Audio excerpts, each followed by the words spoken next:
Hi everyone, there's a new Bleach chapter, and I've finished reading it before this video. This isn't a live reaction video, but man, I have a lot of emotions. Obviously, if you're watching this video, you will be a Bleach fan. If not, hi, massive spoilers for the entire series, please turn around. Thank you for coming now. Before we begin, allow me to recommend my previous video on Bleach, which is just called What Bleach Means to Me, where I talk about, well, what Bleach means to me. So I don't have to go over it again about how much I love Bleach and all that in this video. You can assume that. You can assume that I'm someone who's been waiting 5 years for more Bleach and is extremely excited that there's now more Bleach, and is also very concerned that there might be no more Bleach, even though this definitely hints at a larger story. But we'll save that for the end of the video.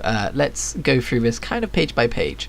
I'm not going to be like putting the pages on screen because I don't know if you're allowed to do that or if you'll get taken down for copyright and stuff like that. You can actually find this for free over at viz.com. It's viz.com/shonenjump. They have the Bleach one-shot up there. Obviously I don't know if they're going to change that in the future, but at the time of recording you can go and read it for free without even needing an account. So the one-shot opens with this weirdly ominous bit of dialogue, where an unnamed narrator, who we don't know who this is saying, "When I was younger I had 2 goldfish. I adored the dear things, but one day the larger one passed away. The remaining goldfish seemed so lonesome. The sight of it made me feel lonely as well. But after that day, the smaller one, which I had thought was stagnating, began to grow larger, and flourished more and more. Seeing that brought me great relief. Ah, thank goodness, it was good that the larger one had died." So I assume that the speaker here is a point of contention and not something that people have already figured out. If it is what people have already figured out, then I'm very sorry. I'm not all-knowing and all-intelligent. I will say that peculiarly, a few pages later we see Kazui leave his room, and he seems to summon a fish, a goldfish, like a giant goldfish, and he summons Con 1 too, or at least you would assume that he's summoning one. Like, he jumps from the window, he makes a boo noise, and then it appears, and he lands on it, and then he rides it to where he needs to go. So it seems like this has got something to do with Kazui's abilities, so therefore the little monologue at the beginning might be coming from him. But he's a kid. He doesn't use language like, "oh, my dear thing," you know? That doesn't seem to fit him. So maybe this is Kazui from the future talking about something? But the characters we see on these goldfish are Kazui and Kon. So it could be that the goldfish represent those 2 characters and one of them's going to die. That being said, Kon has historically not been very important to the actual meat of the story. He's always been a comedic relief. I can't see him being a very important character for that kind of a thing, so I'm going to strike that from the list of possibilities as well. I would say, if anything, the fish at the beginning of the chapter are meant to symbolise Kazui and Ichika, because they're kind of 2 young characters in this story at the minute who have a lot of potential for growth and are endangered at certain points. And it would be interesting to have a kind of story beat where maybe we learn that one of them is going to die, and the other one's going to prosper because of it. But again, that's also a loose connection because we don't even see them interact together in this. And from that perspective, who would be the person who would prosper from either Ichika or Kazui dying and the other one becoming more powerful? They both have their own sets of parents. It's not like one parent playing the 2 off of each other, and that wouldn't fit one of the parents that we even know of either of these characters. So it's very ambiguous at the minute, and that's the problem, because I say at the minute, but it doesn't look like this is getting a continuation. And you might be like, "Christian, of course this is getting a continuation. Have you read it? It's very clearly the start of a new arc," and that's what I thought as well. But I guess I'll get into this now. I went to Kubo's Twitter to see if he had said anything about a potential continuation, right? And instead I found a tweet from a week ago that he wrote, and the translation of it is this: "It's the 20th anniversary of Bleach, so I drew a little bit of a story after that, which I didn't plan to put into shape. Read it like a festival." So it sounds like it's like a what if. If I were to start a new arc, how would it start? That's what this is. It doesn't sound like he's going to do more. I really hope I'm wrong, especially since the general idea across the internet from people seems to be, "oh, this is clearly the start of a new arc. Wow, can't wait." And I'm worried. Now, this is all hearsay because I don't have a definitive source for it, but I have heard people saying that Kubo said in an interview that when he ended Bleach, it was only halfway through his planned story for it. The Thousand Year Blood War arc was never meant to be the final arc, and that he was going to do stuff around Hell. And that seems to be what this arc he's apparently setting up here would be. But again, it just sounds like the language he's using is just like, "oh yeah, I just made this because I wanted to see how it might be. Anyway, with that in mind, let's continue onwards, because we're 5 minutes into this video and 1 page into the 80-page thing. I think it's adorable that Kon is still around and that Orihime uses him to look after Kazui, and that of course he is not going to be the best influence on Kazui, and he's not going to be able to stop him from doing things that he's not supposed to be doing. His ability to summon a giant goldfish to ride on is a little bit out of the blue. When you consider that Ichigo's dad has a sword called Engetsu, whose abilities are similar to Zangetsu's, you would imagine that, I'm not saying Kazui has to have a sword called something that ends in Getsu, but you'd imagine that like powers are kind of inherited in a way, like not completely, but kind of like the base amounts of them.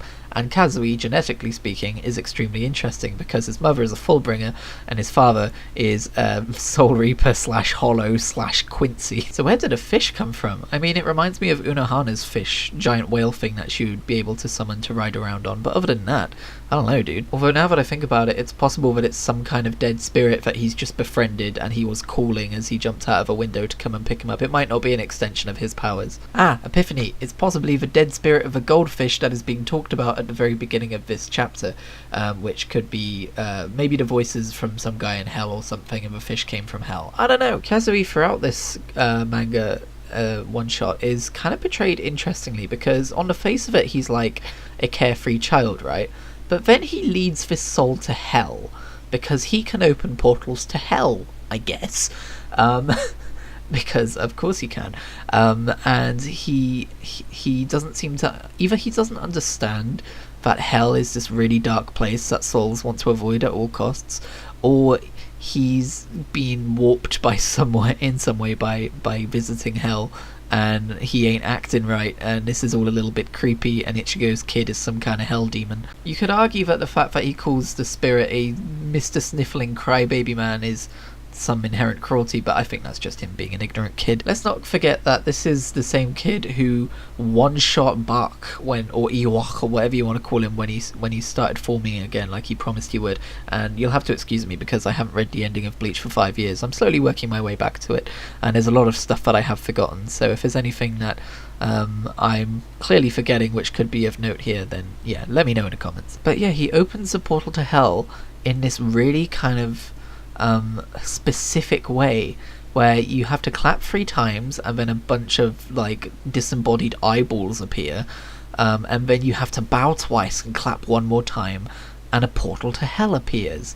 And I think the reason it's such a specific set of rules in order to open his hell portal is to really drive home the fact that he's been experimenting, and like he's done this more than once, and that this is something that most people wouldn't know how to do. But the idea of this kid with childlike innocence opening a portal to hell and all of its horrors is just divine. I love it. And it also provides some much needed drama for Ichigo as a character, because when he finds out that his kid's been doing stuff like this, it's gonna fuck him up, I think. It's gonna be like, wait, you've been doing what? You can open what? You've been leading souls where? Oh my god, I'm such an awful father, which by the way seems to be a weird long-running quirk of kind of sequel series or big time jumps where the main character becomes a dad. He becomes a hero, he becomes super absurdly strong, and then he becomes kind of a crappy dad. Although I'm not saying Ichigo is necessarily a crappy dad here. You can't keep an eye on your kid 24/7, but he's definitely going to feel that way when he finds out what Kazui's done, if this manga ever continues. Yeah, one last thing to mention about Kazui there. He says, it'll be fine, everyone's in here, which means he has actually walked through hell before. He's been there, and I just love the dynamic of an innocent kid discovering hell so much. It's so cool. I love that when Ichika shows up for training with Akaku in the next few pages, her entrance is very similar to the way that Ishin would wake up Ichigo. Good morning, Ichigo! And then he would like attack him from up high. That is exactly what Ichika does to Akaku. She says, good morning, teacher, and then kicks him or attacks him with a sword from up high. It's a nice callback. It also marks the return of many characters who I was not expecting to see again in this particular one shot. I was like, oh, Ikaku! And then we see Yumichika as well. I'm like, oh, it's Yumichika! And we get a fun back and forth between Ikaku and Ichika as they're doing their training. I really like the idea of Ikaku as this kind of like fucking done with this shit kind of a sword teacher. Sword teacher? Fucking sensei, you know what I mean. I recorded a weekly waypoint earlier, I'm already pretty tongue-tied. But then in the next few pages we see Renji on a video phone conversation with Ichigo from Soul Society to the living world, which is the first instance we see of this manga really being brought up to speed with the modern day.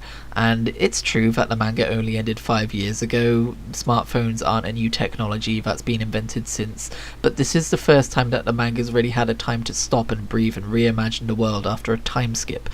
When it's bringing it in line with the modern day. Like, I haven't actually done the maths, but I'm pretty sure that if you go back 20 years to when Bleach started, and then you have about a year of story, right? I'm doing the maths now. And then you have like a 2-year time skip, and then let's say you have like another 6 months of story or whatever, and then you have a 12-year time skip. It's not perfect, it's not exact, but it's pretty much.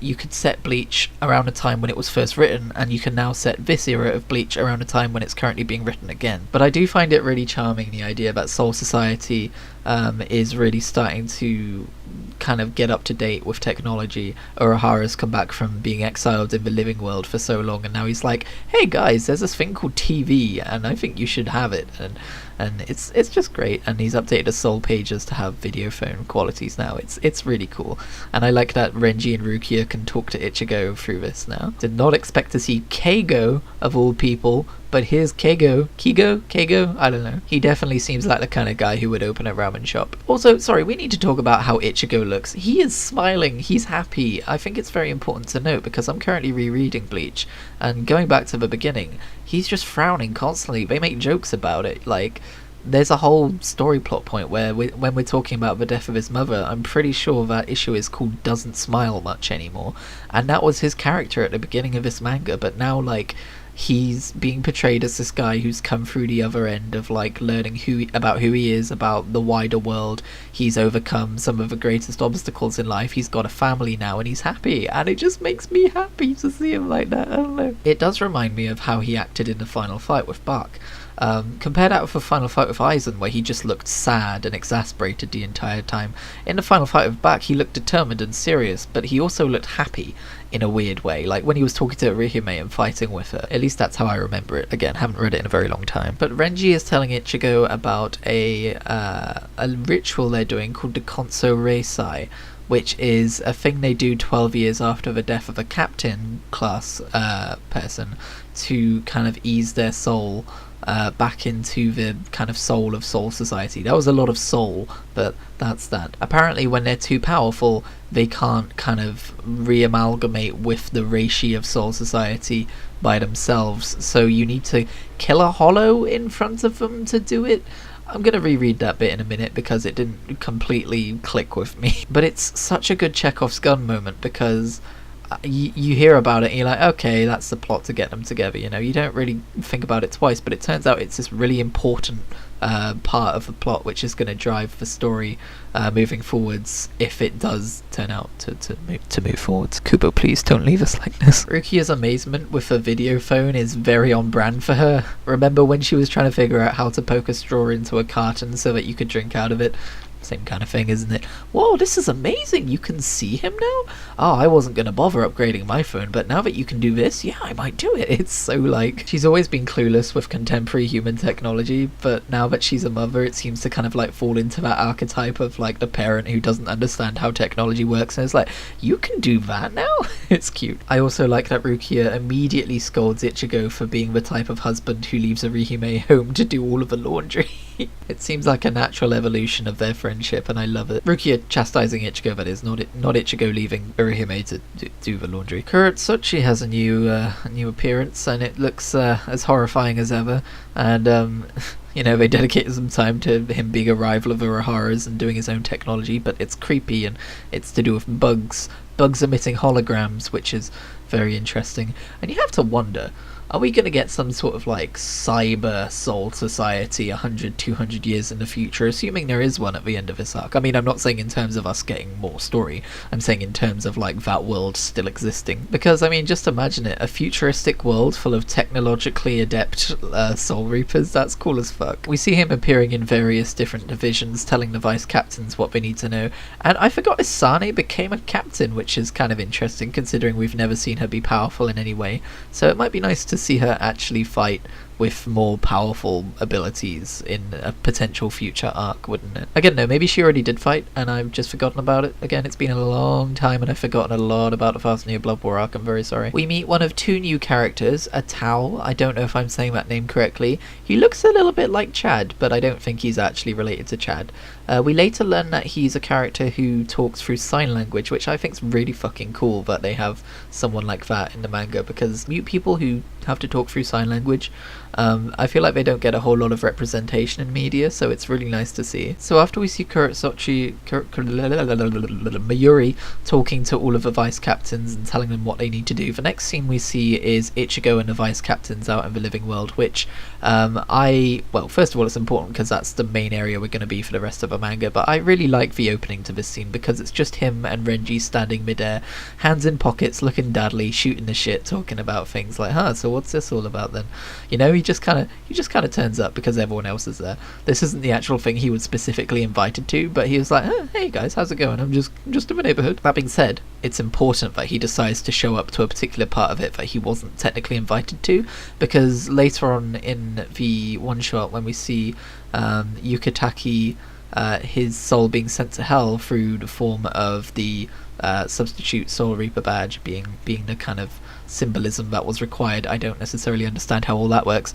That is how it worked. It means that Ichigo is going to feel a sense of guilt for sending basically Ukitaki to hell accidentally. But let's draw that back a bit though. First of all, I love that he's basically just there and Renji's like, we didn't really invite you to be here, and then Ragaku's like, hey look, let's just get this done and then let's all go out for drinks. And then Renji's like, can you go out for drinks? And Ichigo's like, oh yeah, my deadline's still a way out. And Ragaku's like, what's your job again, Ichigo? He's like, I'm a translator. And it's like, oh wow, Ichigo's really got a real human life. He's not just a substitute Shinigami, because as it turns out, slaying hollows doesn't pay bills. It's also kind of a surprise that Ichigo turned out to be a translator. We never really learn anything about what his interests are outside of slaying hollows, if I remember rightly, and I have just reread the very beginning of the manga and there's nothing in there to indicate that he would be interested in language or anything like that. I feel if anything it's more a nod to the fact that a lot of people enjoyed Bleach through the work of translators, and as such it's probably a profession that Kubo values very highly. And then the second of two characters who we meet is Yu Yayahara,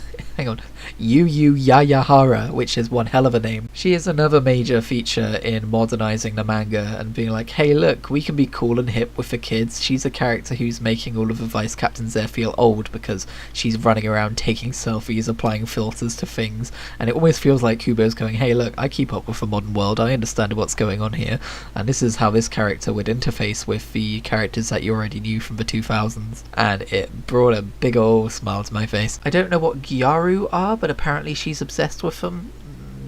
Lost in translation. It was also a cool opportunity to see how characters who've never met Ichigo before would react to him having all of the kind of history he has had as the hero of the Great War and all that kind of thing. Even though he ended up killing the Soul King accidentally, but you know, we don't talk about that. That is how that happened, right?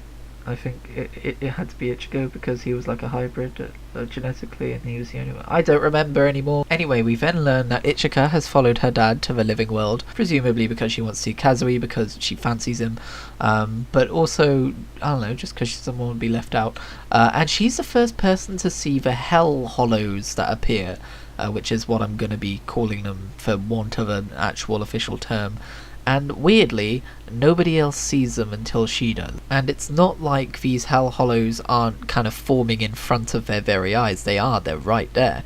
but they just keep talking. They don't notice them until it's almost too late. So not only does Kazui have the ability to open portals to hell, Ichika has the ability to sense hell hollows before they appear, I guess. I feel like there's some storytelling that could happen there, if only Bleach wasn't over. One nice little detail I noticed is that when the kind of skeleton of the hell hollow first appears and it smacks Renji into a building, in the first panel, Ichigo looks at it, and the next one you see buildings crashing from where Renji lands. In the next panel, you see the Hollow's arm, like, kind of winding up to hit Ichigo. And then in the next panel, you see that Ichigo's already drawn his sword and cut its limbs off.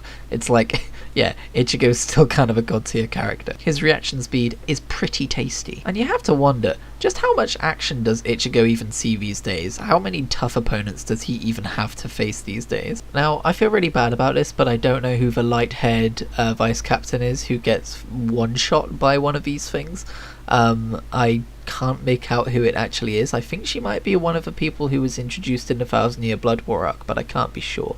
But it's a nice, quick, effective way of being like, look, these guys mean business and they're more powerful than what the vice captains were expecting to go up against in this venture. Is she the Ukitake, one of the third seat people or something like that? I think she might be. Anyway, what I think I like about this fight is it doesn't suffer from what a lot of the 1000-Year Blood War arc suffered from, which was just shock tactics of insanely powerful enemies appearing and one-shotting characters we already know and then being too powerful to defeat.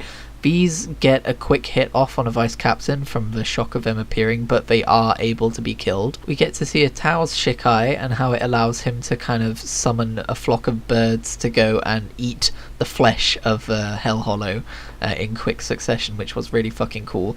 And I'm sure he can probably do other animals as well, because he says, or he doesn't say, but he signs Hawk when he summons them, so I'm sure there's other animals. Reminds me a little bit of Sai from Naruto. And then we get to see that Yayahara's Shikai is that her sword becomes her fingertips and she mimes the fangs of a bear and brings it down in front of a Hell Hollow and its head gets chomped off, and that's fucking rad as shit. I like to think that Kubo's just been sat at home, kind of every now and again a thought comes to him, what if there was a Shinigami whose fingernails were her Zanpakuto and she was able to make bear teeth with them and chomp hollows to bits with them? That would be kind of cool. And then eventually he's just like, fuck, I gotta write more Bleach. We get to see Akon's abilities, I believe, for the first time. Again, I don't remember much about the 1000-Year Blood War, so if he did it there, I'm very sorry. But I'm very apologise. But it seems like it's something to do with him entering numeric codes, and then those numeric codes having different values that he can set for the hollows, if I had to take a guess. I wouldn't say that's particularly cool, but it is in line with his character. We get to see Kira, who, if my memory serves me correctly, appeared to have been killed in the 1000-Year Blood War arc, but then was confirmed to have lived during a light novel after the fact. And this would be the first time we're seeing him again. But again, usual disclaimer, been a long ass time, yada yada yada. But damn, did that boy get a glow up. And then we see Renji start to go and attack some of the hollows, and a bunch of black chains come up from out of the ground. And where have I seen those chains before? Did somebody say hell? Yes, of course, I've already been referring to the Hell Hollows as Hell Hollows. We've all read the chapter by now. But yes, hell, and I'm so excited because I love Bleach Hellverse, the movie, and I love the idea of hell as like a concept to go and explore in a world, and I love the idea that the final arc of this manga, the actual final arc of this manga, could be about hell. It's the perfect opportunity to revisit some dead characters in a fun and extra fucked up kind of a way, and it's also a really good way to expand the lore of Bleach and how the cycle of life and death works in that universe, and just get metal as shit with some of the imagery. And who else to herald the return of some of the most fucked up characters than Sayalaporo himself, who was basically Kurotsuchi but a Rancor flavour. He had one of the most agonising deaths in this entire series. Quick reminder, he was injected with a huge amount of adrenaline and forced to live out his death at extremely slow speeds relative to his mind. So, like, he lived thousands and thousands and thousands of years in the course of his dying. So one can only imagine what that did to his mind and how he's going to react now that he's kind of reanimated in this hellish way. The art for him is this really amazing looking corrupted hellish look with a kind of a warped halo behind him as well. Like, he's got these dark hellish tattoos all over him. His arm is kind of like a burning skeleton version of his arm. He just looks fucked up in the coolest way. Why do you look like that? Are you dead? Oh, you mean this? That's right, I was cast into hell. Hell is great.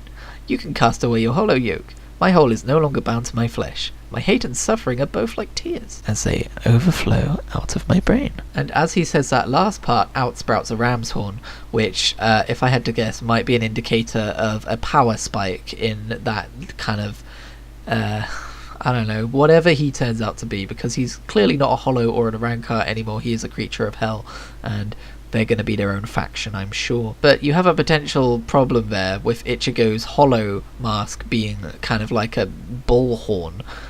So you've kind of got similar imagery, similar kind of Lucifer imagery there. But you know, we can speculate about that another time if this ever gets a continuation. Something very important to note about Szayelaporro here, he kind of looks like, a little bit, the main antagonist of the Bleach Hellverse movie, and he has similar powers with the black chains, and it's been a long time since I watched that movie as well.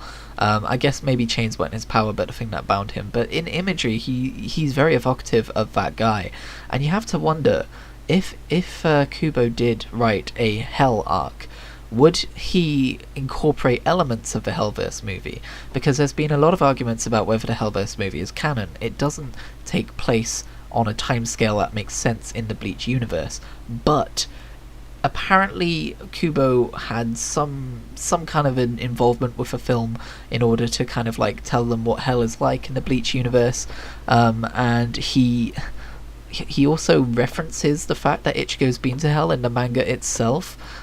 So it's a loaded question for sure, but I think there's a decent chance that he might just kind of like cast that as non-canon, but take elements of that story and kind of reimagine them within the canon version of a manga. So for instance, if instead of Yuzu got captured, what if and brought down to hell, what if it was Kazui who got captured and brought down to hell? Ichigo would have a similar reaction, right? Or maybe Ichika instead. I think Ichigo would have a similar reaction to seeing them endangered by the chains of hell. I'm not saying it could necessarily lead to the exact plot of that movie happening over again. I think a lot of it would be chopped and changed, but I think we would see similar elements. I think it's interesting to note as well that Renji is so panicked throughout this entire encounter that he doesn't even have a chance to call Zabumaru out. It's just his basic sword this entire time, because he's entirely focused on protecting his daughter, not through fighting but through getting the fuck out of there. Either that or Zabumaru's been reforged or something and we're yet to see it. I don't know. By the way, I've just realised he's still a vice captain. That's kind of hilarious considering Ruki is a captain now.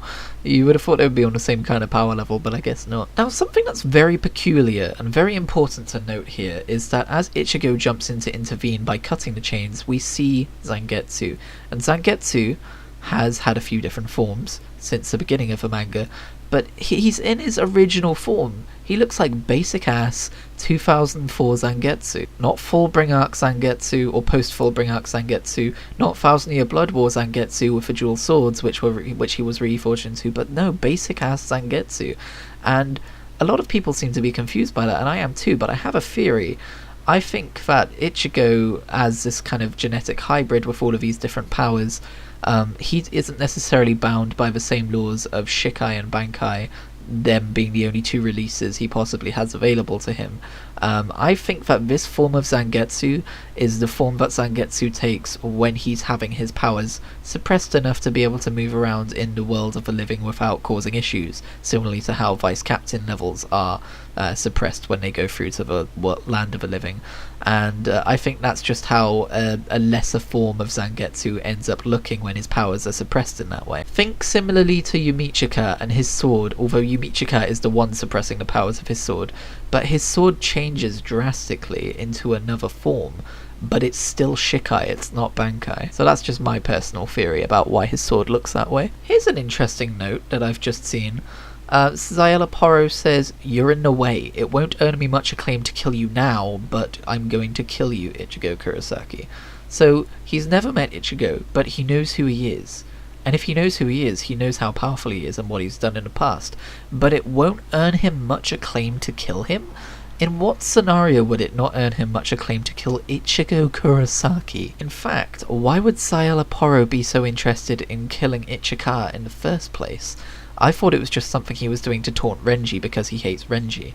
But what if he actually has a reason to, and it's related to the fact that Ichika can sense when, or see when, Hell Hollows are appearing? There's so much to unpack here. I just can't believe that Kubo doesn't have any more story he wants to tell after this. So then we jump back to Soul Society and we see the captains who are gathered in front of Ukitaki's gravestone waiting for the Hollow to arrive so that they can sacrifice it in front to do the ritual, right? But then they see these black globules appearing, and it's what is it? Let me change. Phosphoplasm from hell. And first of all, I just want to mention that I got so caught up in trying to understand the explanation behind the captains and their souls and all of this that I didn't even stop to think about what that phosphoplasm would even be doing there in Soul Society. Is it just the forces of hell getting ready to invade because they think the Hollow's gonna arrive over there? I mean, consider the fact that they've already performed this ritual twice recently, and they've never seen those hellish Hollows appear or Poro appear out of the ground or anything like that, so that's something new that's coming with this third ritual. So we return to Kuroko, and he tells us about an outdated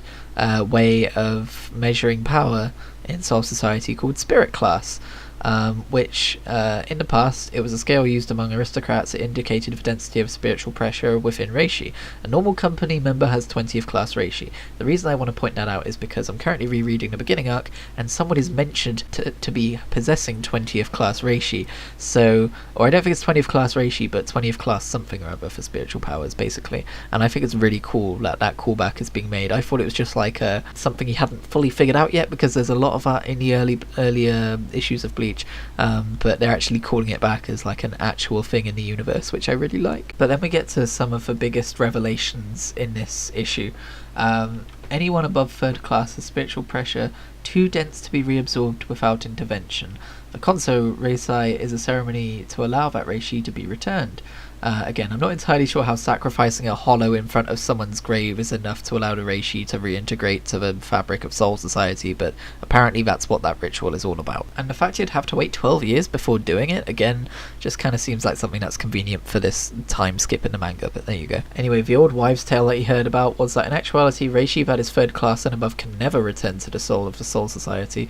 And it actually gets cast into hell because it's too powerful to return to the balance of life and death at all, and therefore might tip the balance one way or the other, I guess. I don't know. The minutiae of it all is still a little bit beyond my understanding, but the basic plot twist here is that all of the most powerful characters of Captain Class or above, so that's most of the important characters in this story, all of those who have died have ended up in hell by the Soul Reaper's own hands without them realizing it, and that's fucking dope. We cut to Ichigo learning this information, which is cool because it means that suddenly he's not like, oh, you know, when I die I'll probably end up in Soul Society, which is something I've wondered about myself. Suddenly he's learning that when he dies he's going to hell, despite all the good he's done, despite everything he's done to try and protect people. He's going to an eternity of torment and agony simply because he's too powerful to go anywhere else. If the Kazui thing doesn't end up in much character development, that surely will. I like that we cut to Rukia, who was Yukitaki's friend, running up to Kuroko and being like, wait, what the fuck?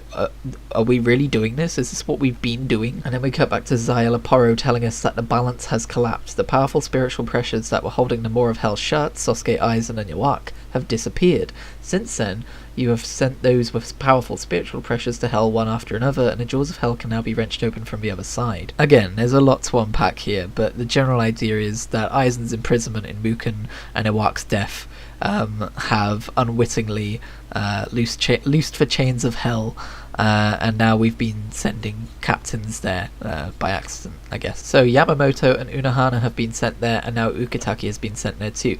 And I actually really like this because it means that we might have another opportunity to see Yamamoto and Unohana, who in my opinion were kind of killed as like a wow, an example of just how powerful the enemy was, or I guess not Unohana, but Yamamoto for sure. It felt like he was built up for years and years and years as being like this insanely powerful guy, and then we saw how insanely powerful he was for a few pages, and then he died. As for Unohana, we only just learned about how insanely powerful she was before she ended up dying so that Kenpachi could become more insanely powerful. And then we learned that by killing the Hell Hollows, or I guess they're called Beasts of Hell, aren't they? But you know what I mean. By killing those in front of Ukitaki's eyes, by which he means the substitute Shinigami badge, which Ukitaki gave Ichigo to, keep him on a leash, I guess. That counted as being in front of his quote-unquote eyes, his symbolic grave, and it was Ukitaki's sword who appeared as the kind of like Death Reaper sword, which bad hollows get sacrificed on when they're sent to Hell. As he was departing, he said, "Hell has always been beside you. I certainly doubt you failed to notice. Haven't you ever wondered why the butterflies that guide the Soul Reapers have Hell in their name?" And I'll tell you what, I did wonder. Just the other day, I was reading through an earlier issue of Bleach, and I was like, why are they called Hell butterflies anyway? They don't seem to have anything to actually do with Hell. And, I often wonder about just how much of this story Kubo had mapped out in his head as he was setting about writing the earliest stuff, so this could very well be a retcon of some sort, but it's interesting all the same in terms of just that universe and how it eventually turns out. I love the zoom in on one of the skulls on the doors to Hell because it shows the eyeball kind of like swiveling around and looking at people, and the fact that we've just heard about the fact that he killed Hollows right in front of Ukitaki's eyes, it kind of implies that that's Ukitaki right there, that skull, and that he must be living this tortured existence as a skull on a door, killing evil Hollows and sending them to Hell. And given that we've always seen Ukitaki as this kind of composed and calm guy who's a good guy, it's a little bit harrowing, to be honest. And that's it. We see an image of a Hell butterfly, we see an image of Kazui looking at it, and then we see the end, ...